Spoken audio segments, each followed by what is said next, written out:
बिस्मिल्लाहिर्रहमानिर्रहीम। सामीन यारी वक़ार, आज हम आपको जो है कुर्बानी के मसाइल और उसके फ़ज़ाइल अहकाम के बारे में चंद बातें बताएंगे। सबसे पहली बात यह है कि उम्मे सलमा रज़ियल्लाहु तआला अन्हा से रिवायत है, रहमत आलम नूर मुजस्सम सल्लल्लाहु अलैहि वसल्लम ने फरमाया कि जिस बंदा मोमिन का इरादा हो कुर्बानी करने का, तो वो चाँद नज़र आने से लेकर कुर्बानी के दिन तक जो है अपने ज़रूरी जो बाल तरशवाने होते हैं उनको न तरशवाए जब तक कुर्बानी न कर ले।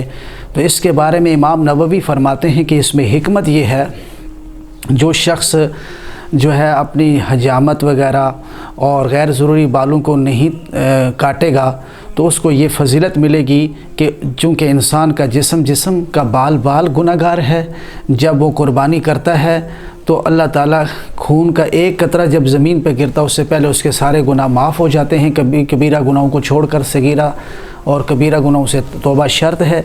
तो इसलिए जो है उसका जिस्म कुल्लियतन यानी मुकम्मल तौर पे उसका जिस्म जो है जहन्नम से गुनाहों के वबाल से आज़ाद हो जाता है। तो इसलिए जो लोग कुर्बानी करना चाहते हैं उन्हें चाहिए कि वो अपने हिजामत को कुर्बानी तक मुअख्खर करें, कुर्बानी करने के बाद कर लें। उसके साथ साथ जो है आज का दूसरा मसला ये है कि कुर्बानी के आदाब। कुर्बानी के आदाब में से ये है कि कुर्बानी का जानवर ख़रीद कर उसको चंद दिन पालना ये अफजल है, फजीलत की बात है, ताकि जानवर से बंदा मानूस हो जाए। वो जानवर जिसको अल्लाह के नाम पे ज़िबा करना है उसकी खिदमत करना, उसे पालना, उसको चारा डालना, ये सादत और की बात है, खैर की बात है। इसी तरह दूसरा आदाब ये है कि कुर्बानी का जानवर जब ख़रीदे तो अच्छा खूब कीमती जानवर जो है क्योंकि जो पैसा कुर्बानी के जानवर पे लगता है उससे ज़्यादा अल्लाह ताला को कोई रकम पसंदीदा नहीं है। इसी तरह जो है कुर्बानी का जानवर वो ज़िबा करना ज़्यादा अफसल है जो मोटा है, गोश्त वाला है और जिसमें ज़्यादा गोश्त निकलता है, उसकी कुर्बानी की फ़जीलत ज़्यादा है। इसी तरह खसी की लज़्ज़त ज़्यादा होती है, उसकी फ़जीलत भी ज़्यादा है। इसी तरह आला ज़ुबा जो है उसको जानवर के सामने तेज़ नहीं करना चाहिए और एक जानवर को दूसरे जानवर के सामने ज़िबा नहीं करना चाहिए।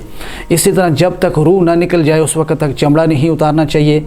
कुर्बानी के जानवर की जो है खाल भी सदका करनी है, उसकी रस्सी भी सदका करनी है, हार भी सदका करना है, जो दूध या उसका ऊन वगैरह उतारी है वो भी सदका कर देनी है। इसी के साथ साथ जो है हिस्सेदार जो हैं उनका हिस्सा अंदाज़े से तोल के नहीं देना बल्कि वज़न करके देना है।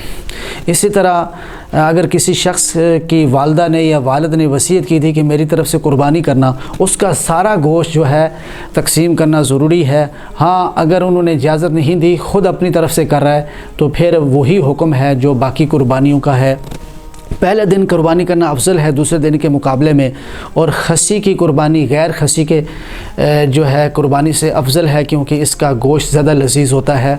और इसी के साथ साथ जो है कुर्बानी के जानवरों में कोशिश करें कि ऐबदार जानवर ना हो, अच्छा जानवर हो, खुश दिली से करें।